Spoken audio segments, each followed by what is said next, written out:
Antes de iniciar propriamente a nossa pauta de hoje, eu queria convidar a Eliane Christian para vir até aqui. Nós temos aí mais de 245 comitês de bacias no país em funcionamento e estamos falando de mulheres pelas águas, muitas mulheres fortes, muitas mulheres guerreiras que participam da gestão das águas.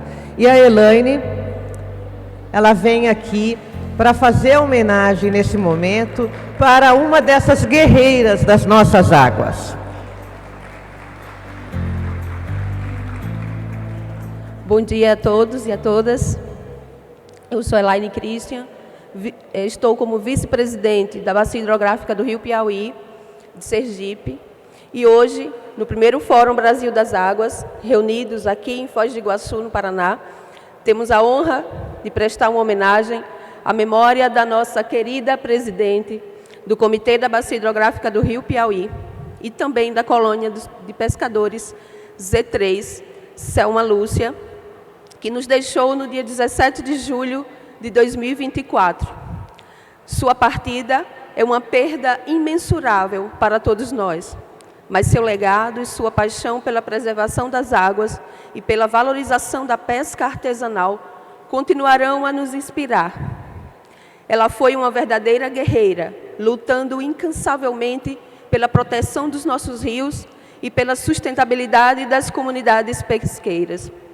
Com seu olhar atento e coração generoso, sempre buscou promover o diálogo entre os pescadores e as autoridades, garantindo que as vozes dos trabalhadores das águas fossem ouvidas e respeitadas.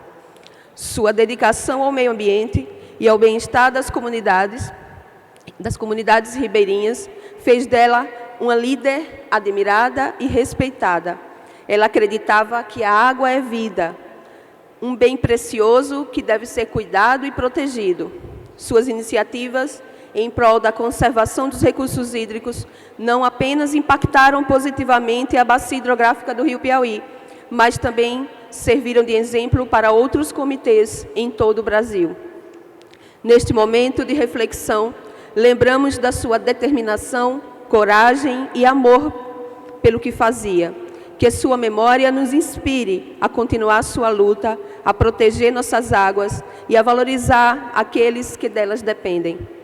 Que possamos honrar seu legado com ações concretas em prol da preservação ambiental e do fortalecimento das comunidades pesqueiras.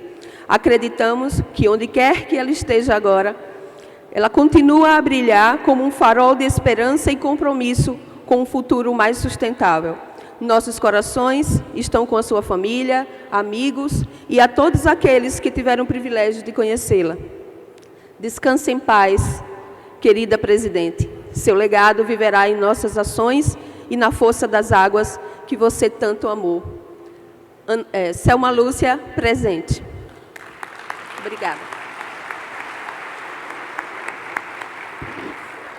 Obrigada, Elaine. Então, dedicamos o dia de hoje a Selma e a tantas Selmas que temos na nossa vida, no nosso coração, mulheres que fizeram parte da nossa vida e que se encontram agora num local muito especial. Então, a nossa homenagem no dia de hoje. Primeiro Fórum Brasil das Águas, e a pauta de hoje é Objetivo de Desenvolvimento Sustentável 5, Mulheres pelas Águas.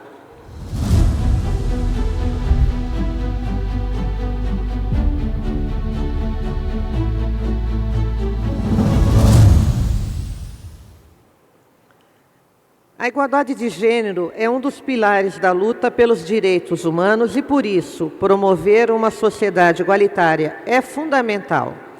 Segundo o IBGE, a população brasileira é composta por 48,5% de homens e 51,5% de mulheres. Para efetivar a mudança, é preciso que essa discussão esteja presente e sempre em evidência. É preciso investir na educação e na formação dos futuros cidadãos. Para alcançar a igualdade de gênero é preciso respeito, liberdade para tomar decisões sobre a própria vida, equilíbrio de poder e saber que homens e mulheres são iguais em direitos e obrigações. É por isso, por ser alcançado por meio de políticas públicas justas, educação para igualdade e tolerância e um esforço consciente para reconhecer e valorizar as diferenças individuais. Em conclusão, a igualdade, equidade e liberdade são conceitos fundamentais que devem ser promovidos em toda a sociedade. Os ODS são 17, interligados em 169 metas de ação global e foram aprovados pela ONU em 2015. Para moderar este painel que trata em especial do ODS 5, eu convido a Ana Carolina Argolo Nascimento de Castro, diretora da Agência Nacional de Águas e Saneamento Básico. Ana.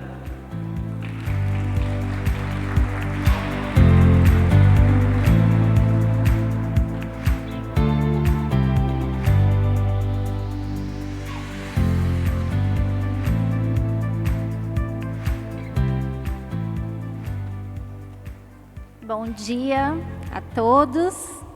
A grande satisfação iniciar aqui o segundo dia do fórum com uma temática tão importante, ser moderadora desse painel. Eu vou convidar aqui para me acompanhar nesse painel mulheres que têm muito a dizer e vou dar boas-vindas, então, a todos os homens e as mulheres que estão aqui hoje. É uma felicidade poder ver aqui também a presença dos homens do nosso sistema, apoiando e querendo também participar dessa discussão que é tão importante, que é relevante para todos nós, tanto homens quanto mulheres.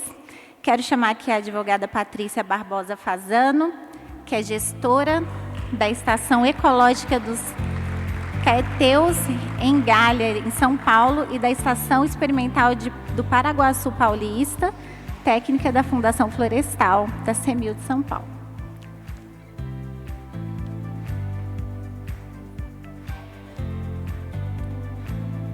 Chamo também a senhora Marisa Fernanda da Silva, assessora técnica da Sabesp e coordenadora da Câmara Técnica de Águas Subterrâneas do Comitê PCJ.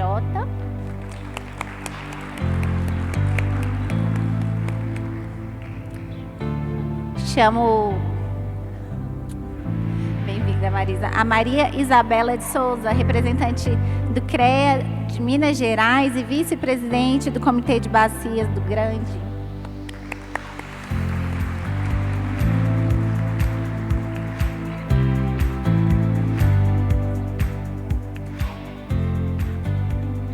E chamo também o senhor Juliano de Paula Santos, produtor da empresa Frame 22.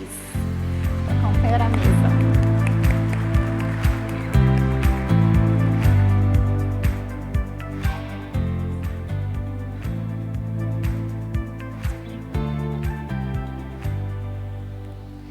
Então, podemos todos nos sentar. Bom, gente, nossa conversa vai começar, nosso dia vai começar focando na interação entre os dois ODS, né? ODS 6 e ODS 5. Recentemente, o Brasil, o governo brasileiro tem retomado a discussão sobre os ODS no contexto da comissão presidencial dos ODS, que foi recomposta agora e que agora, dia 28, lançou um relatório muito importante, que é o relatório voluntário. E nesse relatório voluntário, a gente pode visualizar ali como que está se avançando o alcance de todas as metas de todos os ODS no nosso país. Esse relatório ele não era elaborado desde 2017 e agora a gente tem um novo overview sobre o avanço do alcance das metas de todos os 17 Objetivos de Desenvolvimento Sustentáveis no Brasil.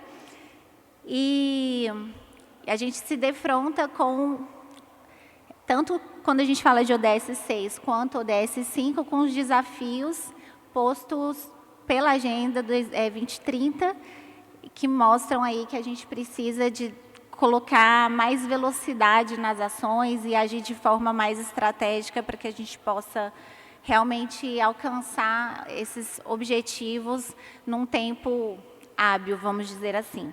E hoje a gente tem aqui uma mesa composta por mulheres do sistema, pelo Juliano, que tem observado também esse movimento de mulheres pelas águas, e a gente vai poder conversar um pouco sobre os desafios quando a gente fala de equidade de gênero, quando a gente fala de igualdade de gênero.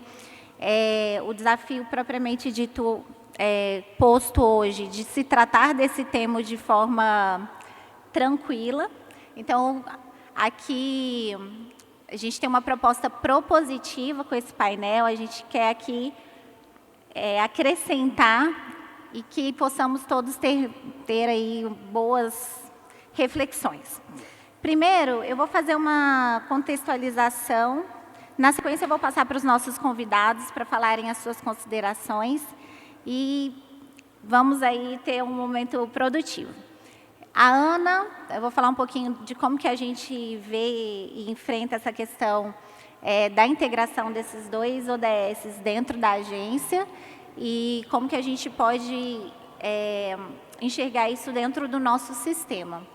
A Ana, hoje, ela tem um comitê pró-equidade de gênero que ele existe desde o ano de 2016.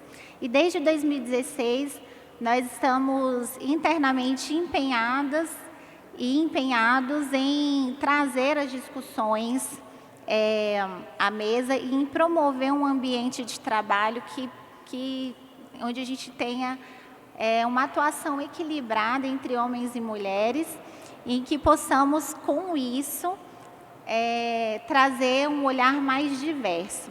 Quando a gente fala de equidade ou de igualdade de gênero, a gente está falando de diversidade. Quando a gente fala de diversidade, a gente está falando de conversar sobre os mesmos assuntos, só que externalizar visões diferentes.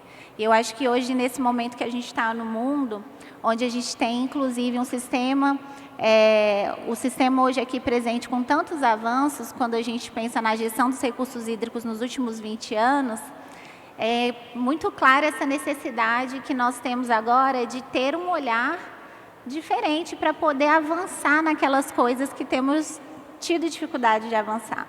Isso é um movimento que o mundo tem acompanhado em todos os aspectos, mas quando a gente olha para o nosso sistema fechado, quando pensamos na gestão de águas do Brasil, isso fica cada vez mais evidente, a necessidade de se incorporar um olhar de diversidade que permeie, que promova o encontro de novas soluções. As mulheres, elas sempre estiveram no sistema, elas sempre trabalharam no sistema, mas eu acho que agora há uma conscientização de que as opiniões, as vozes, elas precisam ser ouvidas também e que elas contribuem de forma prática no nosso dia a dia, no nosso trabalho. Então, a ideia é que a gente consiga olhar isso com naturalidade, de que a diversidade ela traz isso. No relatório que eu citei anteriormente, o relatório voluntário, tem uma proposta do Brasil, que agora está em vias de análise, mas a proposta do ODS 18, que é o ODS de igualdade racial. Isso mostra para mim que, enfim, o tempo vai passar e a gente vai continuar propondo soluções que tragam a mesma mensagem, de que a gente precisa que todos sejam ouvidos, que a gente precisa de um olhar diverso em todos os níveis de decisão ou de atuação. Então, até que ponto, é uma pergunta que eu quero jogar aqui, até que ponto a gente vai desagregar as diferenças para entender que as diferenças devem ser equalizadas para que a gente tenha melhores decisões. Até que ponto a gente vai criar novas segregações para ter um entendimento de que as diferenças acrescentam nos processos. Então, é isso que a gente vai conversar aqui hoje. E aí eu vou começar com a Patrícia, que hoje é gestora de uma estação ecológica em São Paulo, de 2 estações ecológicas em São Paulo. Ela é técnica da Fundação Florestal. E eu queria saber, Patrícia, como que isso é para você? Como que dentro da tua área de atuação você enxerga a questão de igualdade de gênero? E você pode ficar à vontade. Bom dia a todos. Dentro da Fundação Florestal, onde eu trabalho, no estado de São Paulo, nós temos 154 unidades de conservação. E a maioria dos gestores, eu sou uma gestora, são homens. Como sempre, né? Em todas as etapas. A nível de direção da Fundação, só uma também é mulher, de 4 diretores. Então, daí a gente já vê as discrepâncias que existem, né?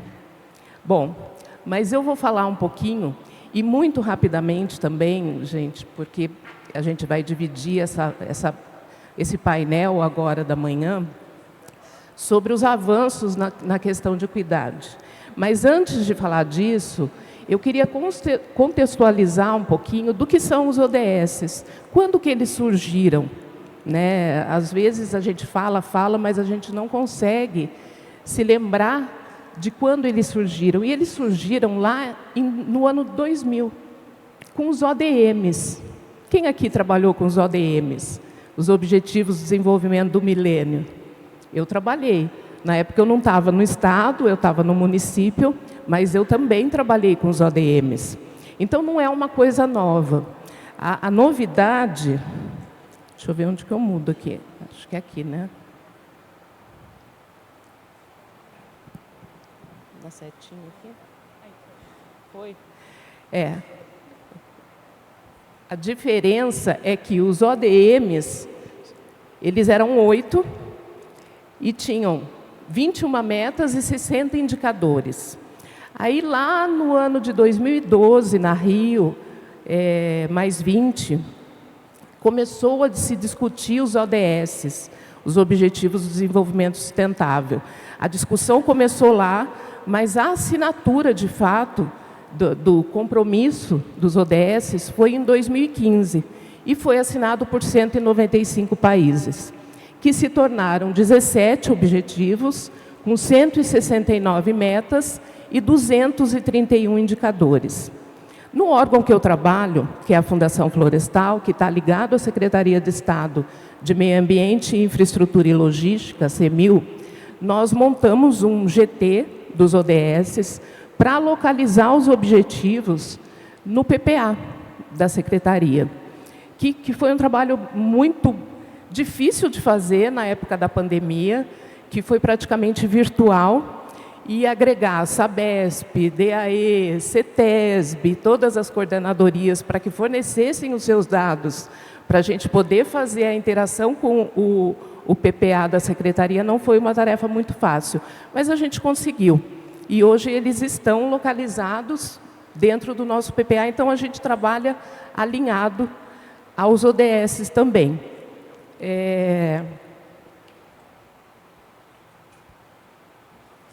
E daí falar do ODS 5, que trata da igualdade de gênero, que, por definição, lá nos ODS, fala que é alcançar a igualdade de gênero e empoderar todas as mulheres e meninas. Quando a gente pensa que eles foram assinados por 195 países, que o Brasil é signatário, que nós devemos cumprir em todas as instâncias, União, Estado, município e sociedade, porque os ODS é para todo mundo, está trabalhando de uma certa forma, né? A gente pensa, nossa, mas é uma coisa nova. Mas não é, porque se a gente se reporta à Constituição Federal, que é de 1988, lá no artigo 5 já fala que todos são iguais perante a lei. Inclusive, o tratamento para homens e mulheres deve ser igual, né? E também o artigo 7º fala isso lá no inciso 30, de equiparação salarial, que a gente não vê muito hoje, né?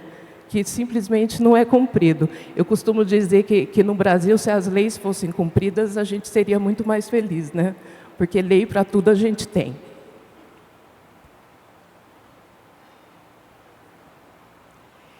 daí eu quis trazer rapidamente para vocês qual é a definição, me atrevo a falar em definição de igualdade, de equidade, né? Que a igualdade é tratar todas as pessoas da mesma forma, oferecendo os mesmos direitos e as mesmas oportunidades. E trazendo para o nosso universo de recursos hídricos, é como dar a todos a mesma quantidade de água num copo. Isso é a igualdade.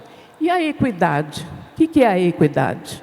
É reconhecer que as pessoas têm necessidades diferentes, né? E que a gente precisa tratar de forma diferente essas necessidades.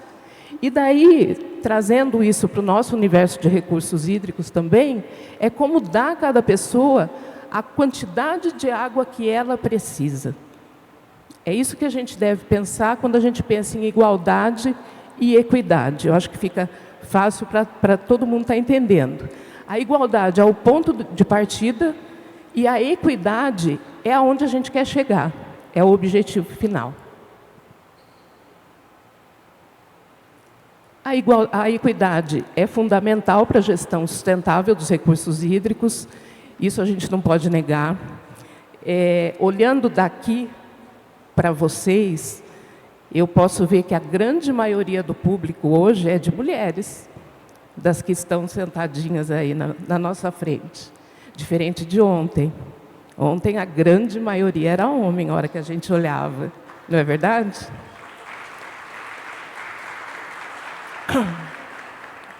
E que as mulheres, em muitas culturas, ela tem o papel central de absolutamente tudo, eu diria, porque ela tem o papel central em casa, e muitas vezes no trabalho ela também tem. Mulher, ela agrega, né? Ela é mãe. Então, ela sempre centraliza os problemas e, muitas das vezes, as soluções também. E acho que por isso elas acabam enfrentando mais as dificuldades do dia a dia, né? Eu quis trazer esse slide que a ONU lançou na época da pandemia, que trata dos ODS na pandemia. E quando a gente olha o ODS 5 especificamente, a gente verifica que a frente de trabalho na pandemia, a maioria eram mulheres. Porque eram as mulheres da assistência social, as mulheres da saúde, trabalhando e enfrentando a pandemia. E, por fim, para finalizar essa minha fala, eu trago algumas sugestões, mas acho que são algumas provocações para a gente começar a pensar. Para promover essa equidade de gênero na gestão dos recursos hídricos, o que a gente precisa fazer? Capacitar mais as mulheres e os homens para que entendam o papel de cada um dentro do sistema e que deixem essas portas se abrirem também. Reconhecer as mulheres, se reconhecerem na gestão de recursos hídricos e se reconhecerem nesse trabalho também. A inclusão das mulheres nos processos decisórios. A gente falou que ontem foi mais tratado da parte política, que é onde a gente acha as soluções, acha as decisões. E por que será que tinha tão poucas mulheres nos processos decisórios? Facilitar às mulheres o acesso a novas tecnologias também. Eu acho isso super importante, falo por mim. E implementar políticas públicas que possam mudar um pouco esse cenário. Talvez melhorar, avançar, dar mais um passo nesse cenário. De promover, de fato, a equidade de gênero na gestão dos recursos hídricos. Acho que esse era o recado que eu queria passar. E a equipe aqui, com certeza, vai ter mais coisas para complementar. Obrigada, gente.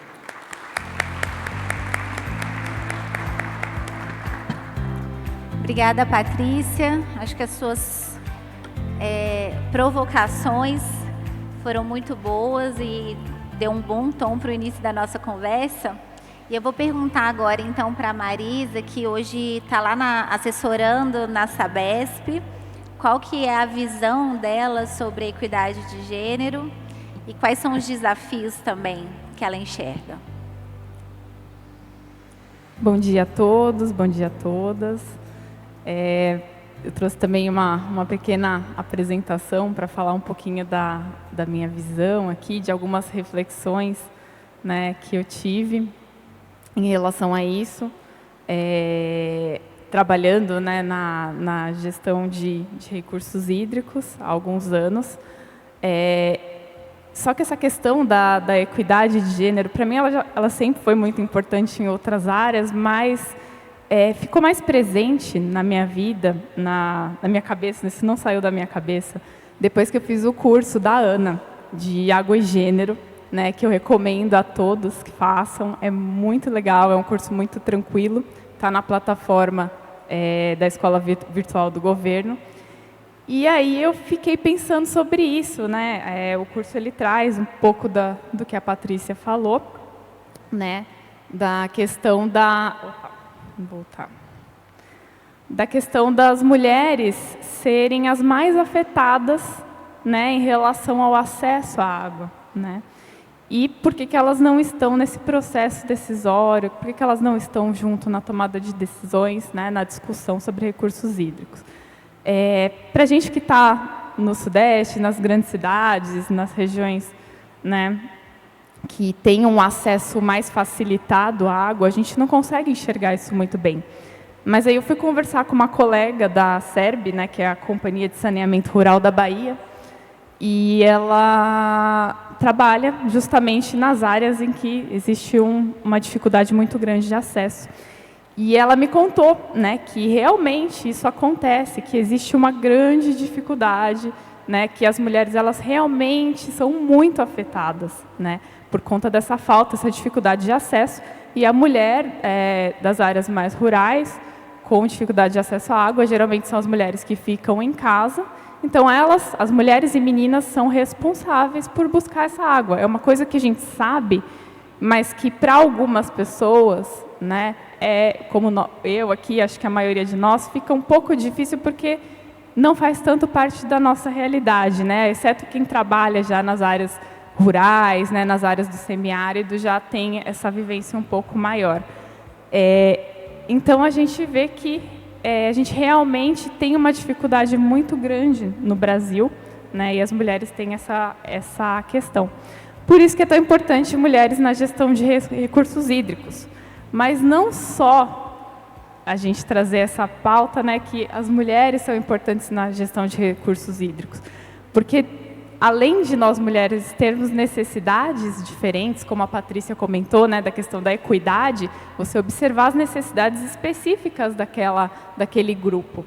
Nós temos, dentro do nosso grupo mulheres, várias necessidades diferentes também. Então, a gente precisa considerar as mulheres do semiárido, na gestão dos recursos hídricos, as mulheres indígenas, as mulheres produtoras rurais, né, dentre tantos outros grupos, né, de mulheres com suas necessidades específicas, né, de acordo com a sua bacia, né, com a sua cultura. Então, isso é muito importante de ser considerado e trazer essas mulheres das diferentes culturas, diferentes necessidades para a discussão. Bom, então é um problema que a gente não enfrenta só no Brasil, né, o mundo inteiro, e às vezes tem locais com problemas muito piores em relação a isso, e sempre as mulheres são as mais afetadas, né? Esse material do Programa das Nações Unidas para o Desenvolvimento, ele trata muito bem, né, num parâmetro assim mundial, por que é importante considerar o gênero na gestão de recursos hídricos? Por que homens e mulheres são afetados de formas diferentes nas decisões sobre recursos hídricos? Então, é um grande problema mundial. Bom, e trazendo um pouquinho aqui na prática, né, o que a gente tem acontecendo, né, a gente tem projetos que já estão considerando essas pautas dentro da gestão de recursos hídricos. Então, como um exemplo aqui, temos o projeto de porte médio do Sistema Aquífero Guarani, né, um projeto internacional que envolve 4 países, e desses 4 países, 3 coordenadoras nacionais são mulheres. E essa questão da representatividade das mulheres é muito importante também, para que as jovens profissionais, as meninas, elas se inspirem, se vejam naqueles locais, né? Se vejam naquelas posições, né, de decisão, de discussão, e possam entender que elas também podem estar ali, que elas também podem participar, né? Então, eu trouxe aqui, né, a Cláudia Lima, que é geóloga coordenadora do programa no Brasil. E esse programa, ele tem uma ação estratégica com ações focadas na equidade de gênero e participação indígena, né, sobre o processo de gestão do aquífero Guarani. Então, já foram feitas debates, né, trazendo as mulheres. Então, foi feito um encontro em Montevidéu, né, discutindo a questão da equidade de gênero na gestão do aquífero Guarani. E aí eles estão propondo também várias atividades, né, com a participação, a discussão das mulheres e das comunidades indígenas que habitam a região ali do aquífero Guarani. Então, fica essa reflexão, né, de entender um pouco mais, nos colocar um pouco no lugar dos outros, né, tanto em questão de gênero, quanto as diferenças dentro das nossas especificidades, e entender que as necessidades são diferentes, né, e que todos precisam participar desse processo. E representatividade, acho que também é uma questão que é bem importante, a gente ter as mulheres, né, ocupando esses espaços e abrindo espaço para mais mulheres participarem, porque a gente sabe que os dados mostram que não há uma igualdade.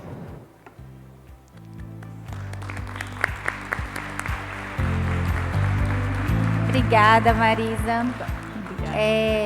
Puxando o gancho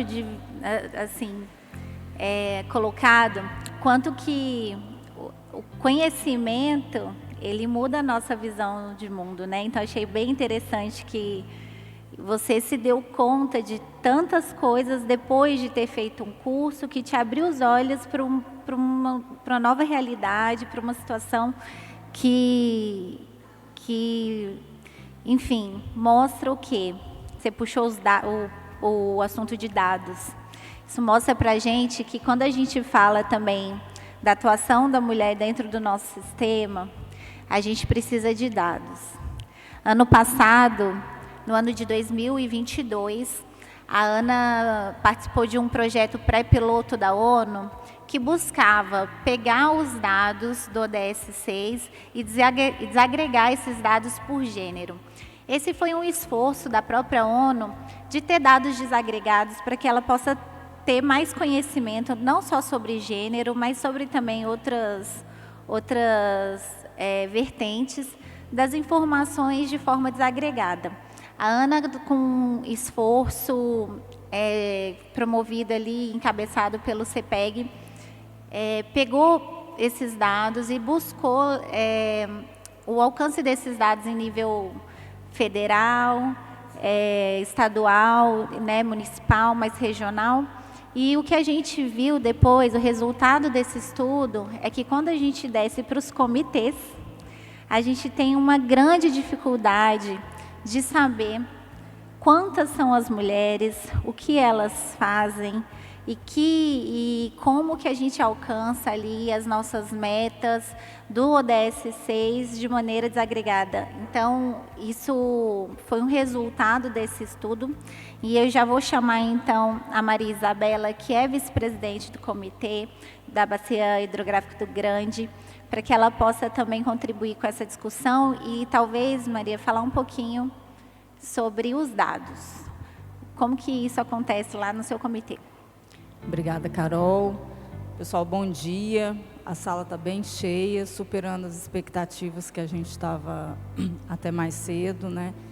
Cumprimento as minhas colegas aqui, sentadas junto. O Juliano também, que está fazendo um trabalho inovador, né? Que eu acho que é muito bacana, as filmagens, né, Juliano? Você consegue dar um colorido e colocar rosto, né? Nessa luta que é pelas águas e também pela participação feminina. Eu sou engenheira agrônoma, representante do Conselho de Engenharia de Minas Gerais em comitês de bacia, já tem 15 anos. Eu gosto de falar que eu debutei ano passado em comitês de bacia, porque parece que a gente fica mais nova, né? E eu represento hoje o CREA no Comitê Federal da Bacia do Rio Grande. Eu sou vice-presidente lá e participo de comitês em Minas já há bastante tempo. Eu atuo também no CBH Verde, que é um dos afluentes do Grande, como presidente. A gente tem uma diretoria que, por disponibilidade, né, de representantes de entidades, hoje a gente tem uma diretoria com 4 mulheres. Acho que a Milena está aqui, ela é vice-presidente do comitê lá comigo, um braço forte. E a gente tenta sempre trazer a participação feminina, porque, como a Soraya trouxe num dado do IBGE, a gente é praticamente metade da população do Brasil, né? A Patrícia colocou muito bem aqui a questão de igualdade e equidade, que às vezes os conceitos se confundem um pouco, né? E aí é isso. Então, assim, pensando em evolução enquanto sociedade, né? Se a gente é metade da população e a gente participa hoje de todos os processos, né? Eu até comentei com uma colega, a minha avó usava o CPF do meu avô. A minha mãe sempre trabalhou e colaborou em casa, mas o meu pai era a grande referência da família, né? E hoje eu nem preciso ser casada. Então eu acho que, pensando em avanço, eu acho que a gente avançou muito e evoluiu muito enquanto sociedade. E eu sou grata aos colegas homens, tenho 2 irmãos, tenho referências masculinas muito importantes na minha vida. Eu agradeço aos colegas de também abrir espaço para que eu possa participar, para que as minhas colegas possam contribuir. Pensando em evolução, se você trabalha no percentual de 100% buscando talentos, que pode tanto ser um homem como uma mulher, por que restringir isso? Então, assim, eu acho que a gente não tem que pensar a gente tem que se enxergar mais enquanto grupo, enquanto sociedade, e menos com essas, que eu acredito que sejam disputas, né, às vezes. Então, assim, eu acho que o legal é a gente estar sempre atuando junto. Mas, como é novo, né, assim, vamos colocar relativamente nova essa participação da mulher nos processos decisórios, é importante que a gente entenda o porquê, né, que a participação ainda está um pouco estagnada e como que a gente pode trazer mais pessoas para participar com a gente. Então, eu, como sou engenheira, eu gosto muito de números, então eu fiz um levantamento assim, bastante atualizado, né, a partir das nossas discussões, de como está a participação da mulher em alguns cenários, assim, em alguns grupos, né, de discussão de gestão de recursos hídricos, e para a gente pensar em como a gente pode melhorar isso também com o tempo, né?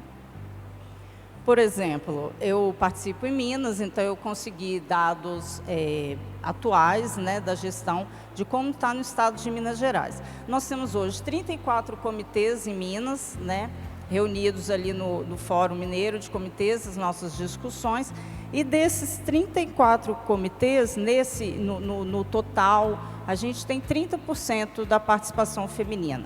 É o mesmo dado que a gente tinha na última gestão, em 2018. Então, assim, passaram 6 anos, né? A gente sabe que a capacitação feminina ela é tão presente quanto a masculina. Quer dizer, as nossas meninas estão frequentando a universidade, estão no mercado de trabalho.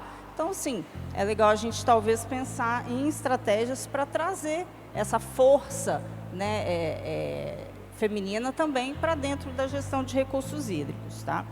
Quando a gente fala isso no cenário total de plenária, quando a gente pensa em diretoria, principalmente em cargos de presidente, dos 34 comitês, nós temos 6 presidentes. Então, isso dá um percentual de 17%.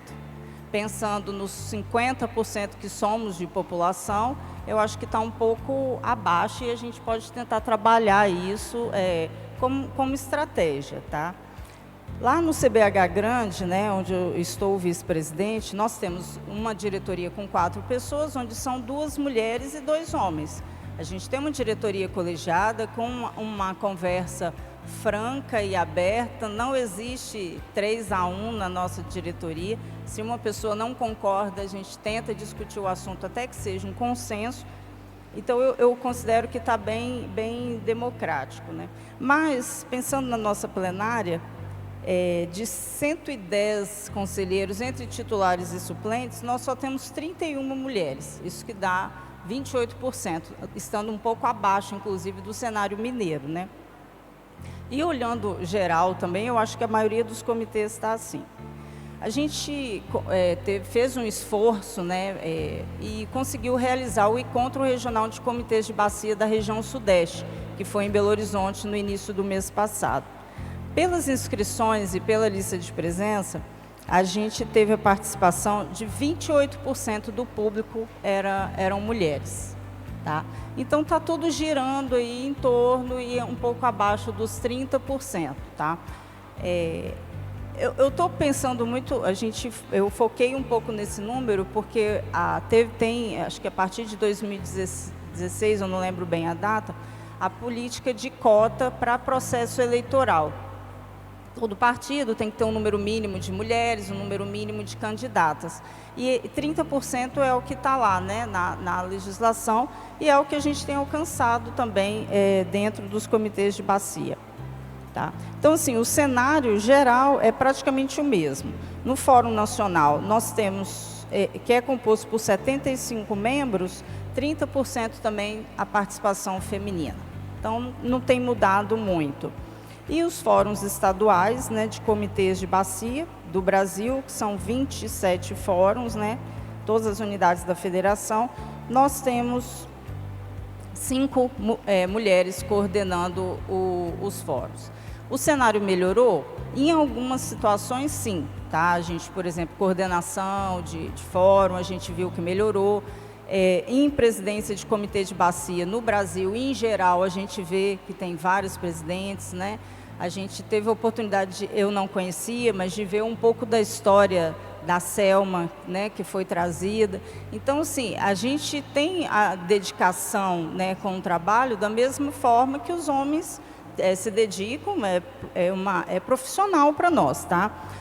Então, assim, acho importante, vendo esses dados, né, que eu não tinha parado bem para analisar esses dados, que a gente precisa trabalhar em umas estratégias, né, porque a gente compartilha esse mundo aqui, a gente compartilha a vida junto, a gente compartilha as responsabilidades. Então, se precisar, como as meninas falaram, que normalmente tem necessidades diferentes, né, as mulheres, porque tem uma jornada, às vezes, tripla, a gente vai ter que, conversando, né, entre os pares, conseguir discutir estratégias para que a participação feminina melhore, para que aumente nos processos decisórios.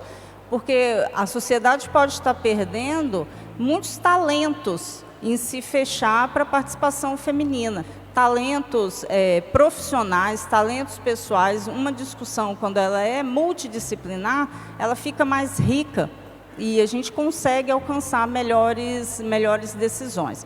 Então, o que a gente vem apresentar estamos preparadas e nós queremos participar do processo, queremos doar o nosso tempo, a nossa força de trabalho, tá? E colaborar com o processo para que homens e mulheres juntos, discutindo, a gente possa avançar nessa gestão de recursos hídricos, que tem que ser não só para nós, que podemos ser considerados uma elite no processo, né, da discussão, mas que a gente consiga enxergar aqueles povos que hoje não estão tendo voz dentro do processo e que possamos ser representações e realmente cumprir esse nosso papel de representatividade dentro desses fóruns onde as discussões são compartilhadas. Obrigada.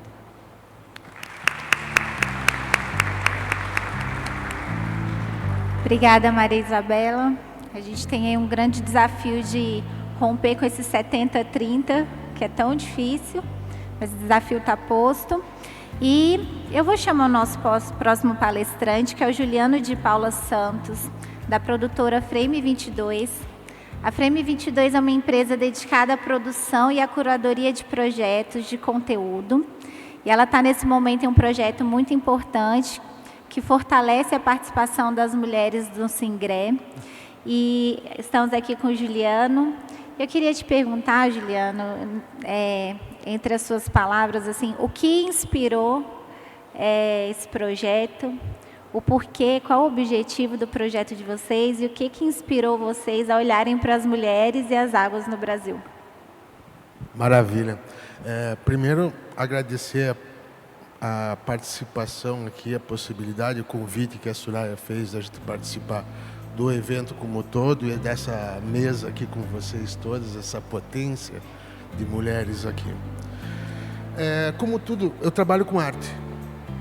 A arte, eu acho que ela é movida por inquietação. E, no meu caso, foram várias inquietações. Começando por perceber essa disparidade dentro da nossa conjuntura de sociedade, como a gente construiu essa sociedade, com essas diferenças, reconhecendo as nossas evoluções, a democracia, a arte, a filosofia, a ciência, mas também reconhecendo as distorções de sociedade, o racismo, a misoginia. E a partir dessas inquietações, e estudando um pouco em relação à história, eu já me interessava pelo tema água. A água era um feminino que sempre foi parte do meu interesse em termos de construção de arte. Mas olhando para a história, eu via uma não presença feminina como agente da história.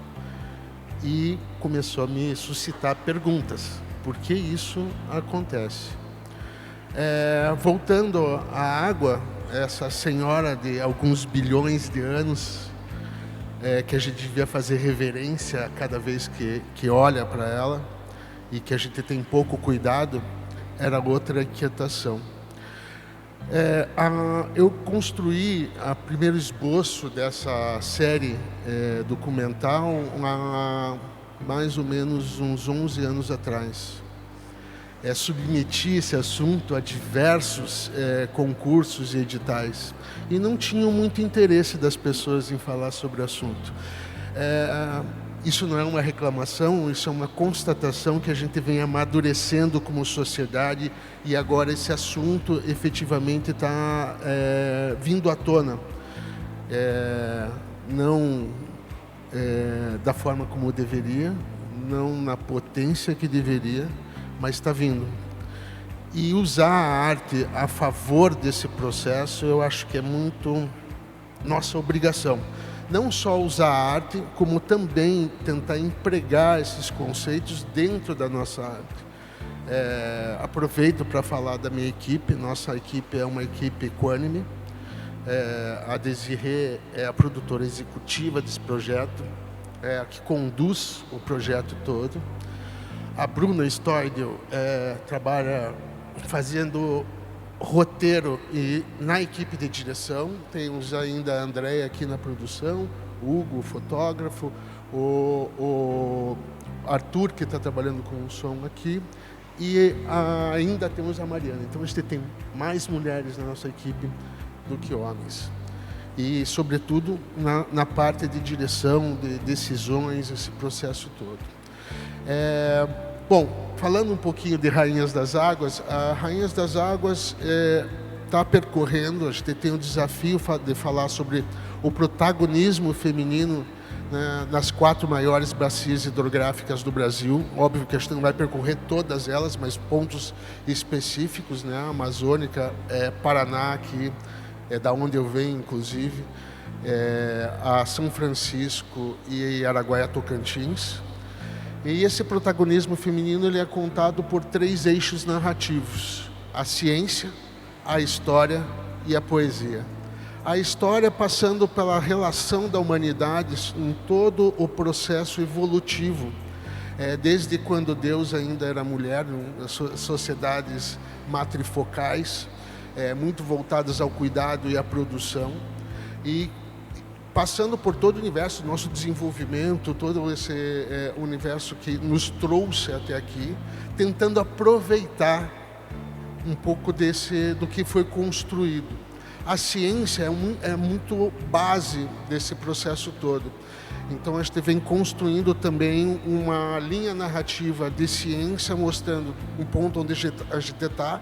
Não tem como a gente não falar de como a gente está construindo essa relação com a natureza, que eu posso falar que é uma quase não relação, é uma relação de domínio, e aí sim entra essa visão mais feminina da gestão de todos os nossos processos. Eu acho que a gente precisa dessa equalização para poder evoluir a partir daqui como sociedade, né? Deixar um pouco dessa relação de domínio e tentar ter um olhar mais de cuidado, mais produtivo e mais comunitário sobre todos os processos. E a poesia, que está muito calcada na vida das pessoas, de uma forma geral, das cientistas, das marisqueiras, das lavadeiras, das Marias Josefas, que a gente vai encontrando nesse universo todo rico do Brasil. Usando o Brasil muito como espelho. A gente tem uma diversidade tão gigantesca em termos de bioma, uma diversidade tão gigantesca em termos culturais, que posso arriscar que o Brasil pode ser espelho para o mundo. E nesse sentido, acho que a gente tem uma grande oportunidade de trabalhar com essa potência. Eu tenho encontrado nas entrevistas que eu tenho feito uma relação que vocês citaram aqui de disparidade em termos de participação de mulheres, mas quando essas mulheres estão em poder de gestão, elas têm uma formação muito maior em termos gerais do que os homens, porque pelas barreiras que se enfrentam, no ponto onde elas chegam, elas estão muito mais capacitadas tecnicamente. Isso é gratificante e espantoso ao mesmo tempo. Como que a gente equilibra esse jogo? Acho importante a gente ter um olhar muito generoso para essa participação, porque a gente só vai melhorar. Nossas casas são feitas disso, a gente citou sobre esse processo, então não tem muito como a gente mudar essa relação da forma como a gente está trabalhando na sociedade. Não existe motivo, nem o medo justificaria isso. Rainhas das Águas vem falar sobre esse processo, é uma série de 13 episódios de 25 minutos nessa primeira temporada. A gente quer usar o Brasil como espelho e quer usar essa potência das nossas mulheres, dessa relação como sociedade, ainda não tão madura, e por assim ser, tendo uma oportunidade que a gente talvez não deveria largar nesse momento. A gente deveria se aproveitar dessa oportunidade, dar as mãos e tentar subir juntos nesse processo. Eu gostaria de passar aqui um promo, eu trouxe para vocês verem um pouquinho. Eu separei pedacinhos do que a gente gravou até agora, foi só um primeiro tiro, a gente tem mais de 100 dias de gravação ainda. Um promo curto sobre equidade. E eu vou pedir para vocês que a gente se afaste um pouco, porque aqui tem uma legenda de um povo originário que eu acho que é importante passar. A gente consegue afastar um pouquinho só para poder ver a legenda. E é isso, gente. Muito obrigado. Eu vou falar também.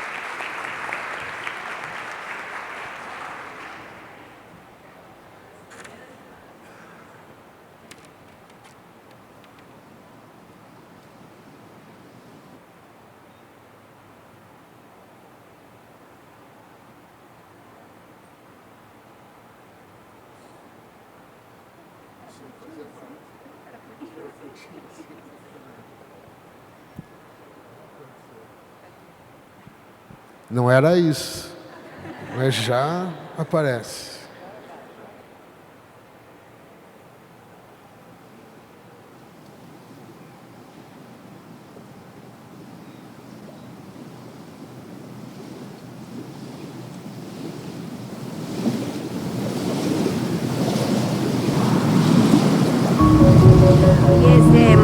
pe Uinaba, Sreveu Isha, Tok Grita Tuna, Ramai, Ramai, Uran com Ekton, Itobe Omarabrana. Eu sou gente parte dessa natureza. Eu sou gente que gosta de flores e que as flores enfeitam a minha casa. Eu sou gente que mora na beira do rio. E como sempre disse meu pai, tudo que a gente fizer contra o rio, ele vai devolver para nós. Se eu sujar o rio, ele vai me devolver sujeira. Então eu preciso cuidar porque é uma relação que eu tenho com esse todo. É uma relação que eu tenho com esse ambiente. E eu sou uma pequena parte desse todo ambiente. Eu não sou ele todo. A água sobrevive sem nós. Nós não sobrevivemos sem a água. A mulher quilombola, ela tem uma relação com a água desde, acho que meus antepassados, meus ancestrais, muitos anos atrás. Até porque alguns partos eram feitos dentro dos rios. Porque era lugar de esconderijo, lugar de atendimento para as mulheres e lugar de proteção.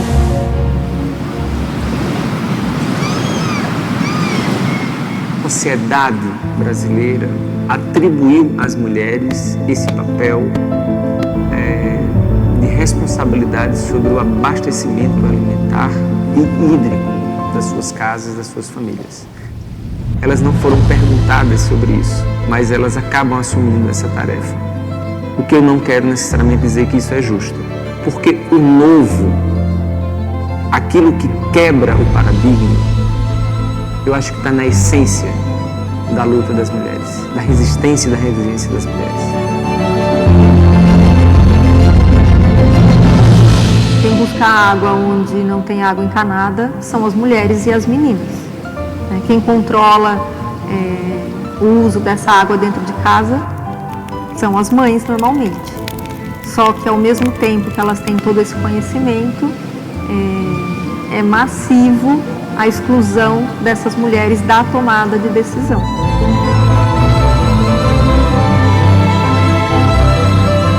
Precisa ser exclusivamente da mulher? Não, mas ela tem algo a acrescentar ali que só o conhecimento dela do dia a dia, nessas ocasiões, é que vai ajudar a lapidar para uma solução melhor.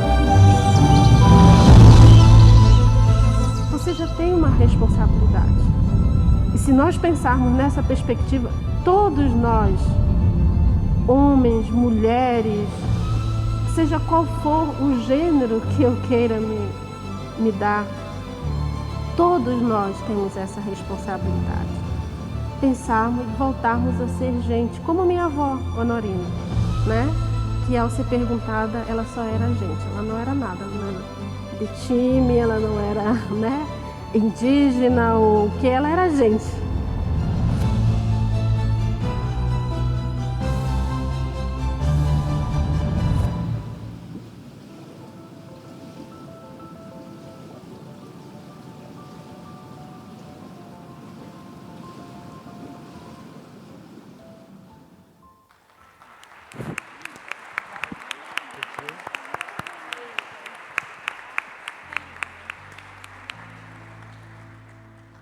Obrigada, Juliano. Muito obrigada. Lindíssimo projeto.